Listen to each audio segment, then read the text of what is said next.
PhD in biology from Howard University, USA, and she has designed and delivered engaging student-centered curricula across collegiate and K-12 levels in science. Complementing her educational impact, she brings regulatory science experience from her role as a former regulatory reviewer at the U.S. Food and Drug Administration, where she evaluates drug products to ensure compliance with U.S. and global safety, efficacy, and quality standards.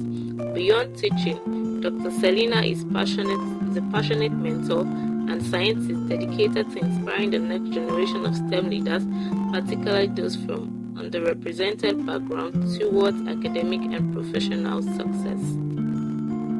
Dr. Olukunle is a physicist, educator, researcher, and a passionate advocate for sustainable technology, dedicated to shaping the next generation of thinkers and innovators through science. With a PhD in physics, his research focuses on solar energy, thermionic emission, advanced materials, earning him over 600 peer-reviewed publications in reputable journals. Known for his supportive and encouraging nature, Dr. Olukunle is driven by a desire to build capacity in Africa and make science more accessible. His current work aligns with SDG 7 on clean and affordable energy and reflects his belief that scientific excellence can go together with purpose and impact. Mr. Adebowale is a PhD candidate and research assistant at Baylor College of Medicine, specializing in drug discovery and development. A strong advocate for academic excellence and purpose-driven living, Adebowale is passionate about inspiring young adults. Driven by a passion for mentorship, Adebowale has guided over 30 Nigerian graduates in the last 3 years to secure fully funded PhD offers at top universities in the US.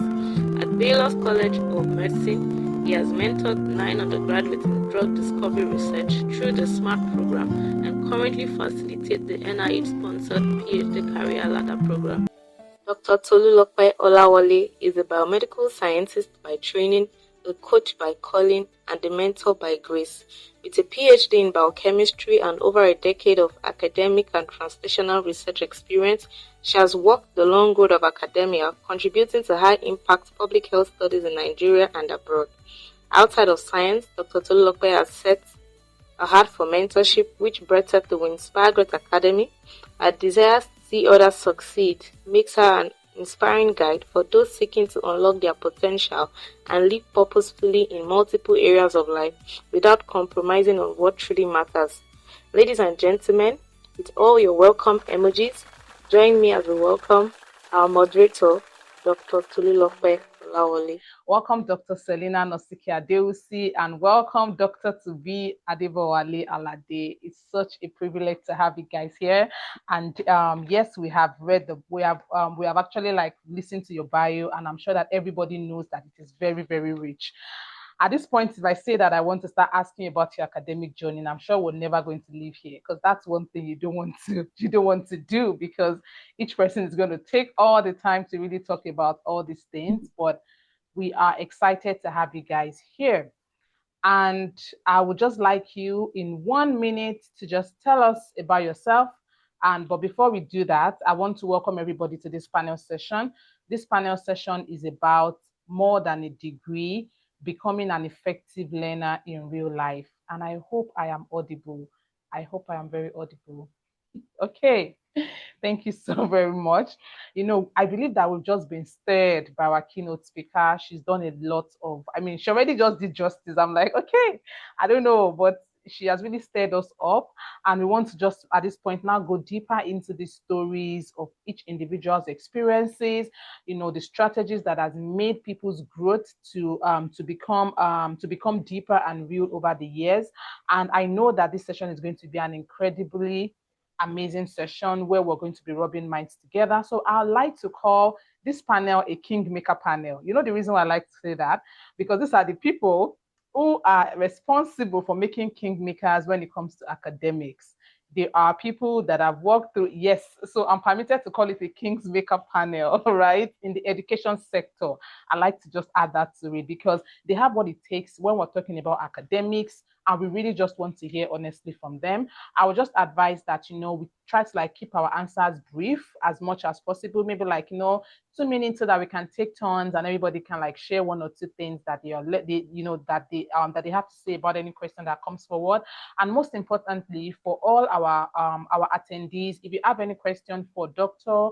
Oluwakemi Rotimi or any other panelist, this is the time to drop them in the chat box. We're going to be monitoring the chat box and then we're going to be picking out questions from there. So I'm going to hand over and let everybody go just one after the other. Just tell us briefly about yourself and what you do currently. Thank you.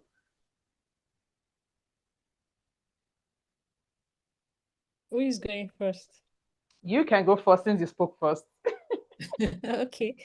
Okay, so Oluwakemi Rotimi. I like to refer to myself as an environmental health scientist. So I work at Covenant University. I'm a senior lecturer, and my research, I work on how toxins in the environment affect health. I study the mechanisms, specifically epigenetic mechanisms. So that's what I do. At Covenant, I mentor students, even outside of Covenant. So I mentor students, especially those that are interested in the going through the academia journey. Yeah, thank you. Thank you so much. Thank you so much to a big mentor. All right, next person. Okay, I think I'll go next because, as they always say, ladies first. Love that. Okay, so my name is Selina Anosike-Adewusi. I am an educator. I teach with the Chapel Hill Independent School District here in Texas. I teach students a variety of subjects from biology to math to molecular biology to science, and I teach in a school where they have underrepresented students. So many of our students are from the Hispanic community here, and a few of them are Black. And so basically what we do is we just try to shape them to ensure that they go to school, they get an education, they stay in school. And quite a number of our students too are students who we always refer to as students that have special education. They're in the special education program. And so, in Nigeria, like whenever they're teaching you and you're not learning, they're beating you, saying Olodonie. But here we always refer to them as special ed students, where we teach them in a different way. When Dr. Mrs. was giving her presentation, she had said for some students they prefer to read and write. Some students are auditory, some students prefer to use their hands. And so we just look at these students and find out what special needs do they have and how can we teach them this regular subject in a way that they can learn it. And because so many of them have these challenges, we also refer to them as gifted students, because they really might not be able to understand it the way that we do, but they're really gifted and talented. And so what we do is we try to make them, to ensure that they fall in love with science, math, biology, and just anything that has to do with education. And so that's what I do. Thank you so much, Dr. Selina. I told you guys, we have the kingmakers in the education sector right here. Okay, next person. Yeah. First, I would like to use Yoruba for my intro but I do apologize for people who do not understand the language. I wanted to go first because Yorubas will say Egun Lani Keyin Igbale. So I wanted because it's a privilege for me to be alongside these giants talking here. I'm just a small boy, and I really want to appreciate this opportunity given to me by Dr. Olawole. This is amazing, and I couldn't have asked for more. Thank you so much for this opportunity. My name is Adebowale Alade. You can call me Lex. I'm a PhD candidate at Baylor College of Medicine in the US, and I work on drug discovery and development for different kinds of diseases. And I would just like to emphasize that one of the things that God has blessed me with throughout my career, and that one of the things that I think has sustained building this career for myself, is the ability to build strategic and purposeful relationship. That is what I have lived with, and it's really God's blessing. Thank you. Thank you so much. You keep calling yourself a small boy, but you're a big man. It's nice to meet you, Mr. Adebowale. All right. Dr. Olawole, over to you, sir. Well, thank you for inviting me. I'm Olukunle Olawole, Charles, a researcher in Covenant University. Um, Theories, theoretical physicists, but now I applied this theory in the area of clean energy. So that is what I do, actually. Thank you. Thank you so much, our physicist. It's good to have you here, sir. Thank you for all being here. So we're just going to jump right into this conversation. And I think I would like to start from the beginning, because we are educators and we are all multi-degree earners, right? Almost everybody here has more than 1 or 2 degrees. And I know that it seems like Dr. Oluwakemi mentioned something, but I want to just put a phrase out there that some people say that school is enough, or all you ever need is a degree. Because she said something about, some says that school is a scam, but now there's still also another school of thought that says that school is enough. As long as you go to school and you earn a degree, that's all. Is that something you agree with, or something that you disagree with, and why?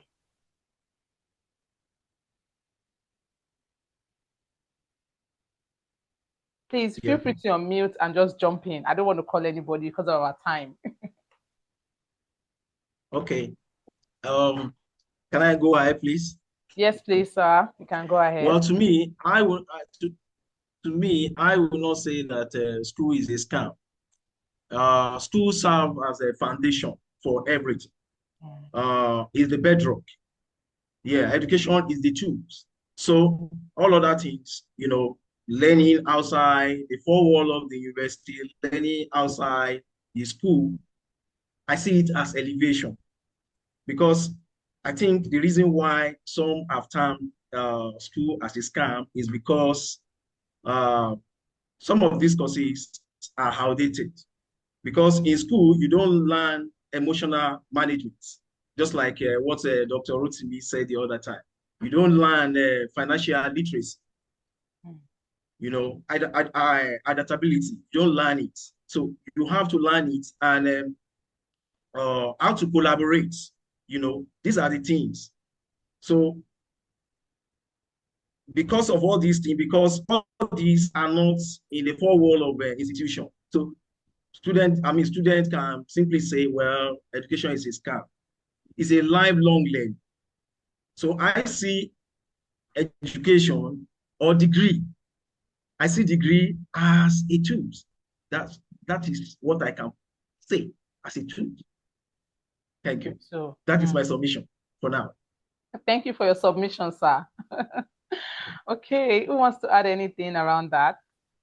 Want to hear your perspectives? Well, for me, I don't think school is a scam, because education is important, very important. And I also have the belief that one of the greatest legacy a parent can give a child is education, because education would give you a seat at the table. And that's what I always say to students here, especially students that are from underrepresented communities. Education would give you a seat at the table. It's going to give you the knowledge that you need. It's going to give you each of the skills that you would use in your daily life, like time management, critical thinking. You will get this from education. Because if you look at 2 women who are running a business, yes, we've seen people who are not educated do so well in their businesses. But most times, so many of them will struggle with the financial aspects because they probably don't even know how to add 100 plus 100. You would even see some of them when they are selling, they will have their children beside them who know the math. But if they had gotten an education, that would have given them an edge as to how to know how to do their businesses. And so I'm also an advocate for getting as many degrees as you can get. Because I know and I believe that the higher you go educationally, the more knowledge you get, the more impact you will have. And aside from that, even your kids would look back and see how well you're doing. And so education is not a scam. We probably might be in a country where people feel like after you go to school, you don't get a job, education does not work. But you have gotten so much knowledge that you can use and that you can use to build something for yourself even out of nothing.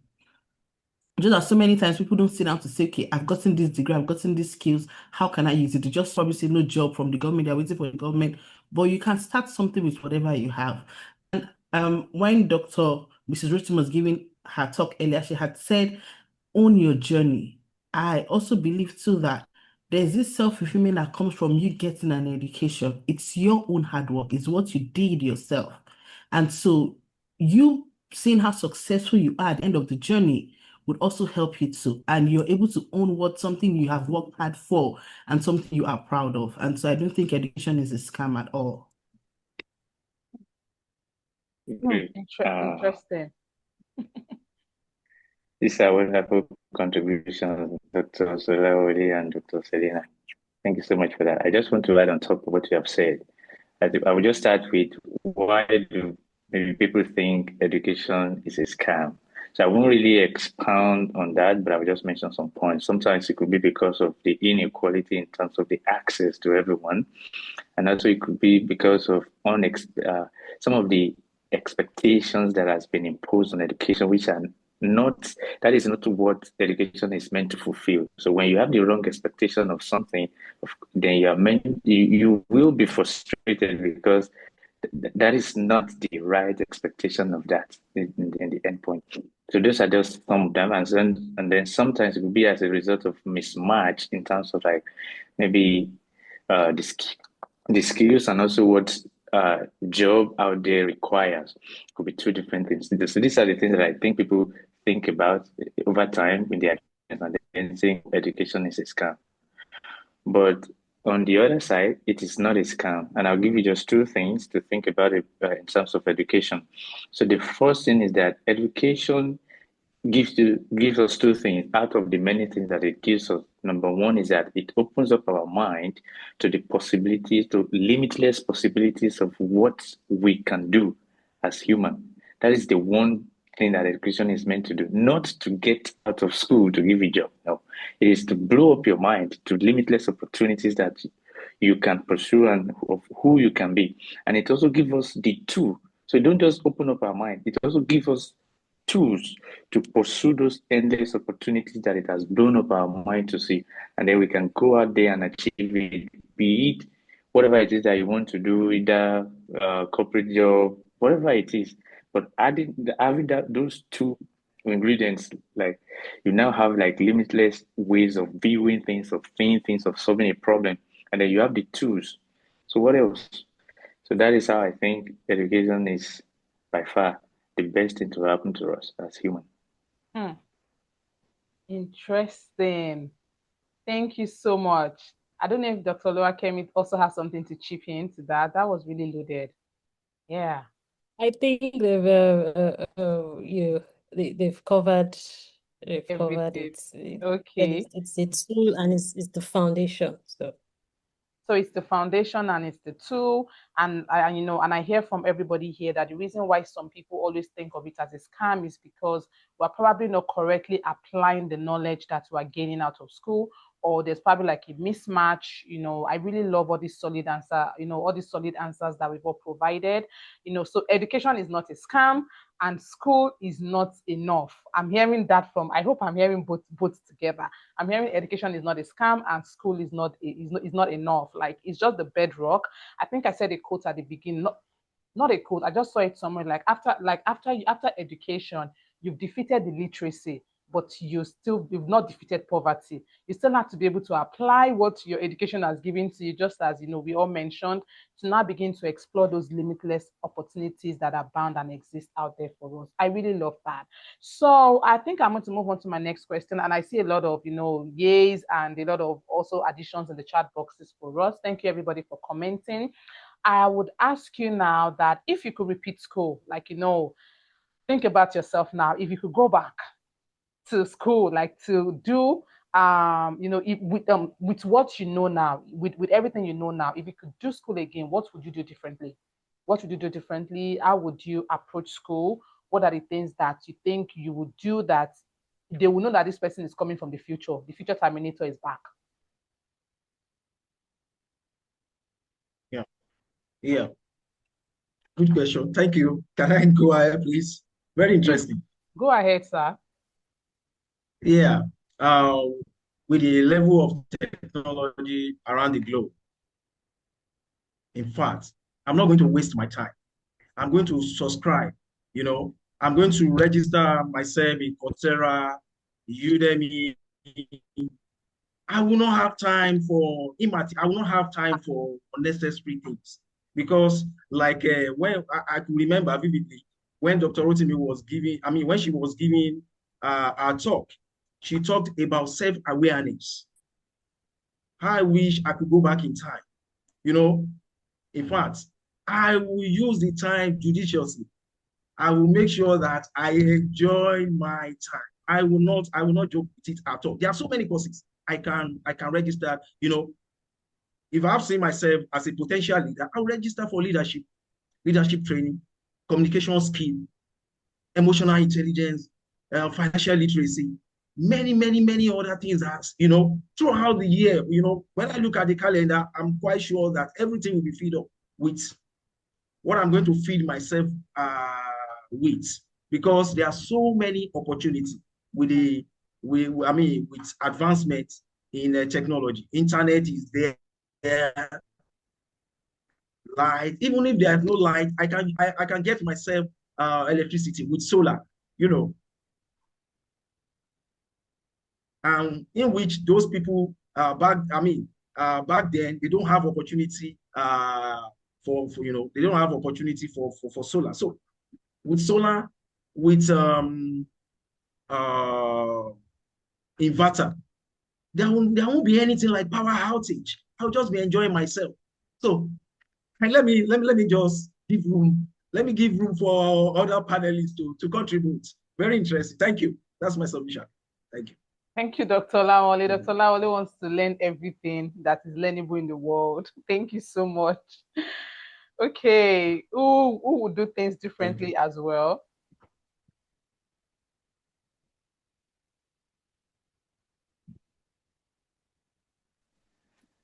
Yeah, I would do two things differently. So one is that, so the Bible says that iron sharpens iron, right? So does a man sharpens the countenance of his friend. So I would be very selective of the people that I surround myself with. That is very important because I don't want to waste time talking about this, but if you surround yourself with people, for example, you don't even have to be smart. I think the best strategy is even to surround yourself with people that are smarter than you, because that way then you move up.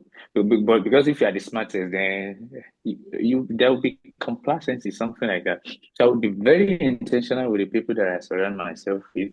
And then the second thing that I would do better is that I would be very intentional in setting goals. So I can give context to that because, for example, during my undergrad, I graduated as the best student in my department, but not a first class student. So, and when I look back, it is not far-fetched. So I got to be the first, to be the best because I enjoyed what I was doing at that time. That was just the reward that I got for that. I really enjoyed it, but I was not really intentional about making it first class. But if you ask every other person around me, so they will tell you he is a first class product, but I don't have that. So I will be more intentional in terms of setting goals, because there is a way that setting the goals have you put your mind to achieving it. So just like Dr. Rotimi said during the keynote session, which is one of the things that I might probably emphasize later if I have the opportunity, which is that where do you want to be, say maybe in 5 years? But I think in this time, think about where you want to be like overall in your life. So that is an energy that you can always draw from to get through present. So that is, you are doing a reverse engineering of coming from the future and work present to the future. That is what I would do better. Okay, for me, so here are some things I would do better, and I'll just piggyback on what Dr. Adebowale said. All those students that would, well, I'm going to talk from when I had my undergraduate degree, my first degree. You know, all the students that will come in late, that will be giving the lecturer hard time. Now we are them. And so what I would do different would be more intentional, because I really don't think I took my education journey serious until when I decided to go get a master's degree.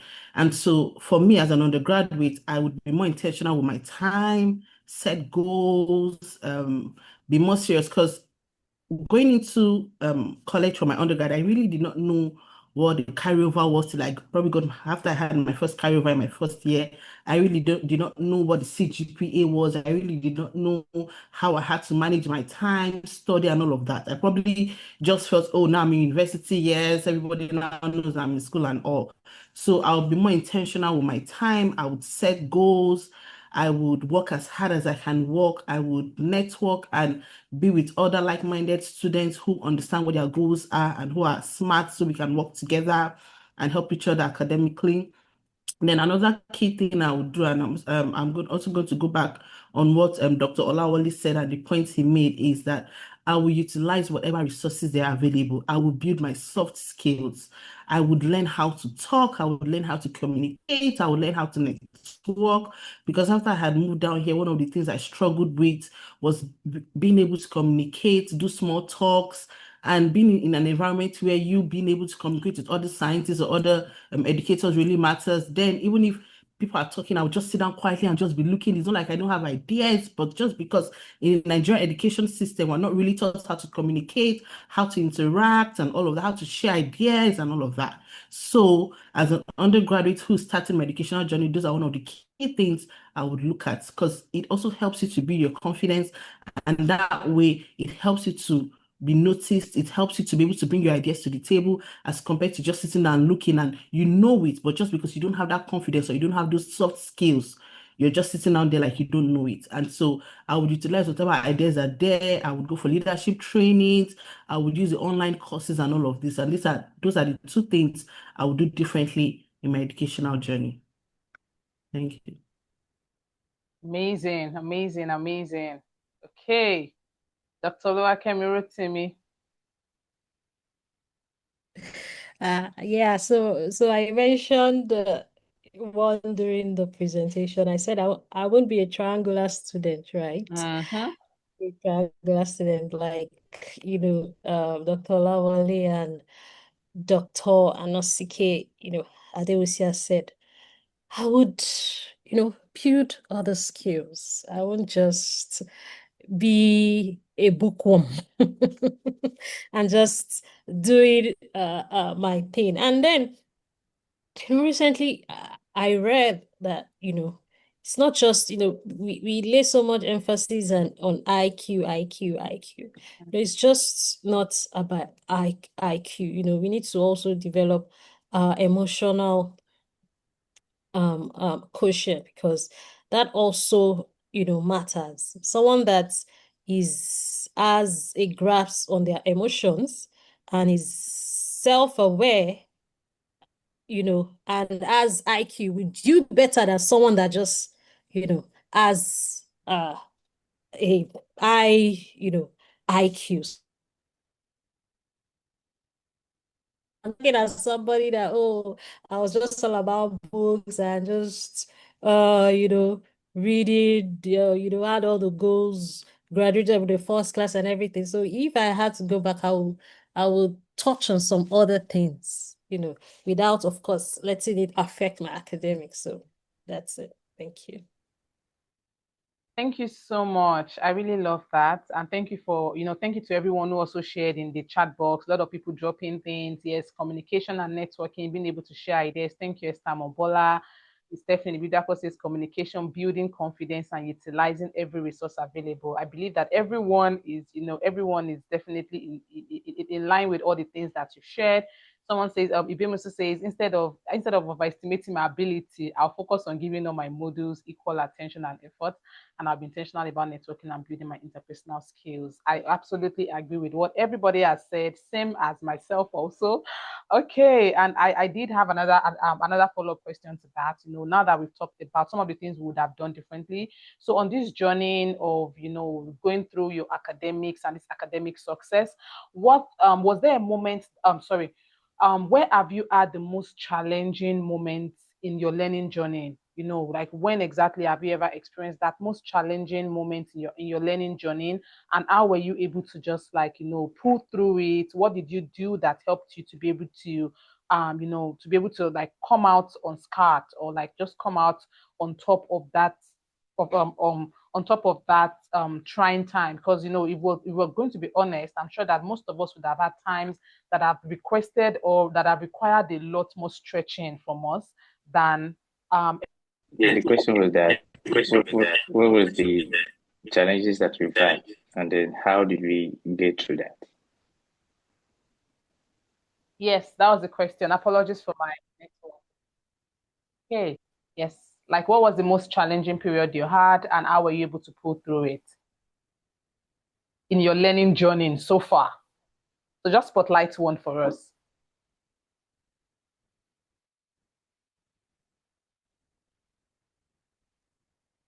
Well, all right, I can go. So I'll just start by saying it's possible that some people may not really have like really deep challenges like that. I don't know if it is possible. God's grace can just really help some people through, and I'm one of them. But I do have something that I can also still share. But that doesn't mean there are no sprinkles of challenges. So during my studies in Nigeria, I think it was really smooth, all thanks to God. So when I transitioned here, so that is where I saw research on a different scale. So what I've done previously, it was as if oh we were jogging. So now I'm here. So people were on like jet speed. That's like two two words apart. So with that, so when I came here, so they were talking about a lot of things that I would do for my first mini project. It was overwhelming. Different towns that I've not had, many things that I've not done. I just told myself, wait, do you guys know what I was doing before? Well, I know you guys don't know. But anyways, now you present me with this. So it was a lot of things that which I won't go into the details because it's very biomedical, so not everyone would understand. But to just cut the long story short, I was able to pull through was that number one, I had to like look inwardly to challenge myself. I do that oftentimes, which is to really draw motivation from the core of myself, which is number one.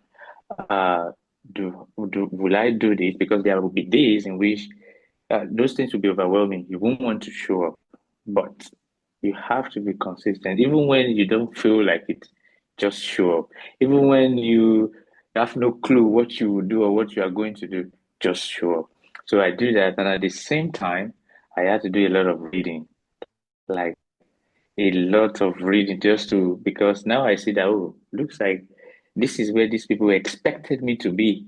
But I myself, I was also honest with myself. Oh, I was there, not where you want me to be. So I had to catch up. So I had to do a lot of like reading on my own, like massive. So I was doing reading to catch up, but they were expecting me to do reading to move from where they expected me to be where they want me to be. But I was still far behind trying to catch up first. There I can now transition into that. So those are the things that I did. That is, I tried to show up consistently, and even though it was overwhelming, I tried to look at what could I do to make up. So and I was honest with myself that okay, yes, I do not have this, but I have to make up, read, study, and then just make sure. But in the end, trust me, it was really good. I was proud of myself. That's what I would say. Okay, so I'll go next. I have quite a couple of scenarios I want to share. And then when Dr. Mrs. Rotimi was giving her presentation, she had talked about where she said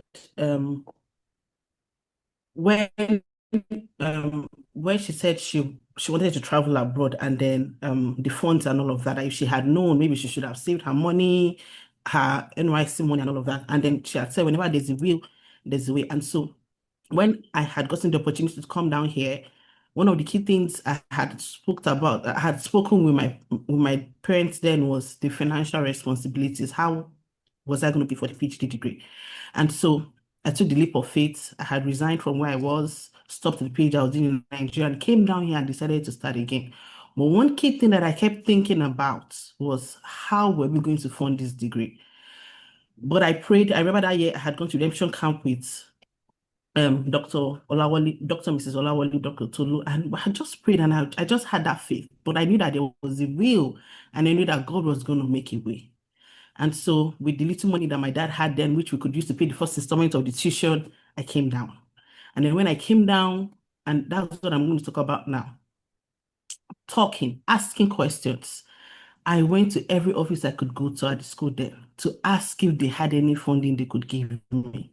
I didn't mind. I was going.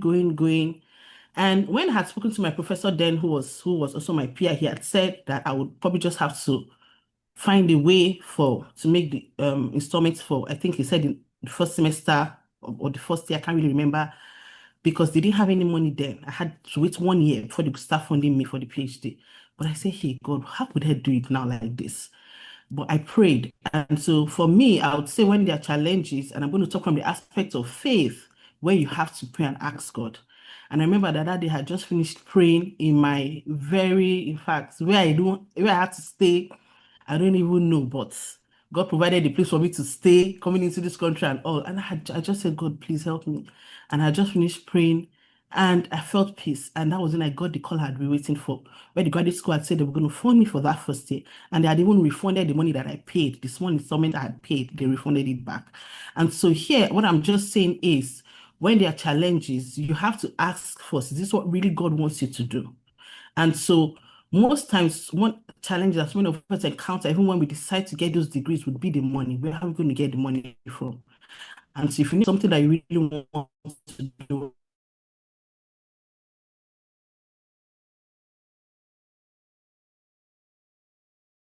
monthly, and I was covered for all the 5 years I was there doing the degree.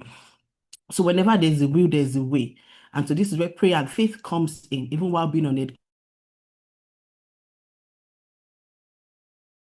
holding your hand and walking with each step of the way. And so that was one challenge that I encountered, and thankfully I was able to come out of it. And there was that one that I know I encountered just as Dr. Adebowale said, and I just felt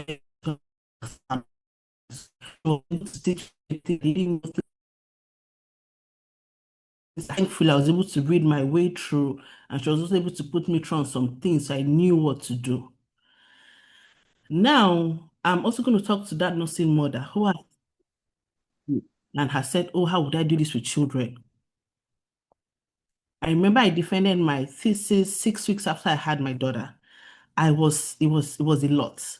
But even when I was pregnant, I was going to the lab, I was writing. There was a time I broke down, I was crying, I was saying, God, how would I do this?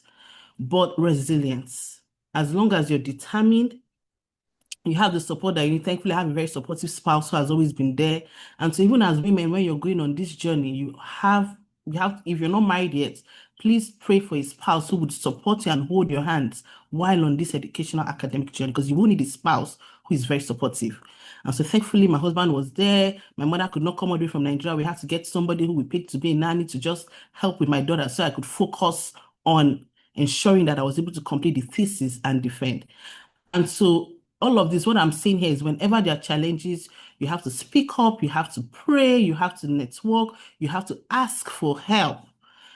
I know in current university, there's something we always say is a closed mouth is a closed destiny. If you don't talk, nobody knows what you're going through. And so you have to talk up, speak up, and ask for help. There are challenges. It's a phase that will definitely pass. It will pass because you will look back. But when you're going through it, then always have a network of people, friends that you can call on.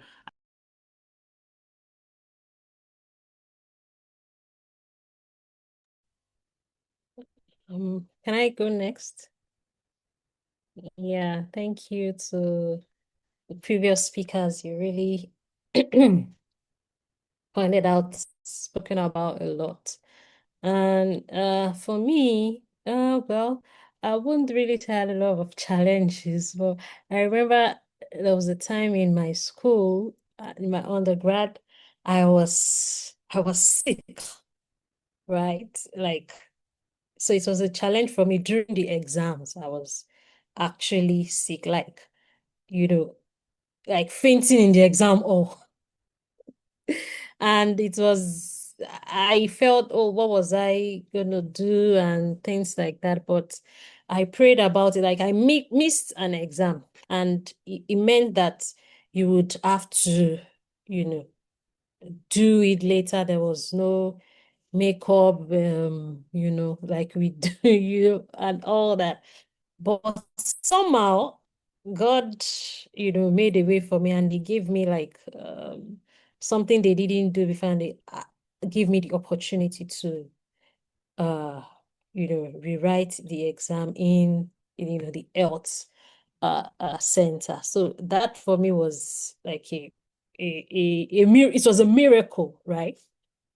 And that's so the other challenge I wanted to mention is what uh Dr. Adewusi had mentioned earlier, right? Uh, I was in my academics, I was like on a ride until during my PhD, I got married and I had a child, right? At that point, it was not business as it was no longer business as usual. And of course, I have a very supportive spouse, but I had to like go back to the drawing board and ask myself, remind myself of who I am and tell myself that I can, actually do these and move forward. And of course, also not keep it quiet, ask for help. So many times as women, we want to behave as if we have all the superpowers and I can do everything, I can do this. At some time when I had to do some other things, spend a long time in the lab, I had to take my son to my mom, and I was like, please hold him small so that I could focus. So ask for help. Don't make it as if I can do everything, I can do, if you need help, truly sincerely ask for help. And that was what I did, and I was able to just move fast. Thank you. Wow, thank you so much. I don't know, Dr. Olawole, did you have anything else you also wanted to add to that? You're muted. We can't hear you, sir. Okay. Okay. Sorry for that. Actually, God really helped me. Let me put it that way. There is this thing that God has helped me with, self-motivation. I don't joke with it because during my PhD, there was a there was a challenge actually. When I started the PhD, my supervisor relocated to US. So, and it was just a year I started. So he relocated, and what I was doing was theoretical. That's, it requires a lot. And while my professor was there, I was communicating with him through, correspondence and all that. But this self-motivation really helped me, actually. People were saying, do you think you are going to graduate? Do you think you can go through all this? Why don't you change supervisor? I just told them, I just told them, don't bother, don't worry, because I could remember when I did my proposal, the method we wanted to use, because I needed to write a code, and the one my professor, I and my professor, we proposed. They told us that it was archaic, so I needed to learn programming language. I needed to learn it, and at the end, myself and I'm a professor. We all laugh, actually. And another thing, another challenge that I face with my friends in US, in Singapore, other part of the country that I've met during conference and all that. You know, do you believe that these guys, I don't want to call it setup, because when I sent my paper to them, the response was rejection. They rejected my paper. Why? There was a friend of mine who is in Stanford. In fact, when we met, he showed me the thesis, the work that I was working on there. He showed me the thesis that this theory that I was trying to disprove, that he was the one that read thesis in Singapore. That he wished me best of luck in my adventure if I could go through. So we sent the paper across the world, everywhere, rejection. I told my professor said, well, maybe we should push it into one small journal. But, that inner man, well, with the help of the Holy Spirit, said I should just put the challenge behind. And lo and behold, I just sent the paper to Scientific Reports. I sent it, and after 2 months, I saw the reviewers comment that this is the great work. Though there were a lot of challenges actually, but God really helped me. And at the end, when we published the work, that is it. I'm telling you. In fact, that my friend in Stanford, when I sent him the paper, he told me I should give him 2 weeks to review the work again. But initially, at first, he sent me congratulations message. So what I'm trying to say here is that we have to be self-motivated. So self-motivation with the help of the Holy Spirit, help me to overcome my challenges. Thank you. Wow, wow, wow. I want us to just give a round of applause to these panelists. They have done extremely and wonderfully well. We've had them feeding us for over 40, 45 minutes now, just dishing out pearls of wisdom. And we are so thankful that, you guys have taken your time to just pour into us. This was really, really loaded. If you guys received value, I want to see value in the chat box. If you got value from everything that they shared, I want to see that in the chat box. I think that this was just a very beautiful panel session. And I am so thankful. Thank you so much, Dr. Oluwakemi Rotimi. Thank you, Dr. Selina Anosike-Adewusi. Thank you, Dr. Olukunle Olawole. And thank you, Dr. Adebowale Alade. Thank you for sharing from your depth of knowledge. It feels like we should not even leave here. We should just continue, because I'm sure that there are lots and lots of questions that could have come up more to just expand this. But this was truly value overload. And I am so thankful. And I'm sure that the entire week of Inspire Good Academy thanks you for your time and your effort and all the things that you have shared with us.